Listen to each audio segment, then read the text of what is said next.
Nitong nakaraang linggo, November 19, may isang grupo na nakisawsaw sa laban nga sa pagitan ng Israel at ng mga Hamas. Well, actually, matagal naman na silang nakikisali dito pero ngayon nga lang mas napansin. Walang iba nga kundi ang grupong Houthi.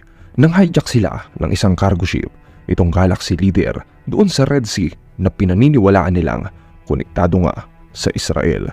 Sa video na ito nga na nilabas mismo nitong grupong ito, malinaw na makikita ang ginawa nilang pagkubkob sa barkong Galaxy Leader. Sakay nga ng helicopter at ng iba pang mga fast-moving na boats, ihinabol nitong grupo yung barko, saka nga itinapo nila doon itong helicopter para nga makalabas itong mga Houthi.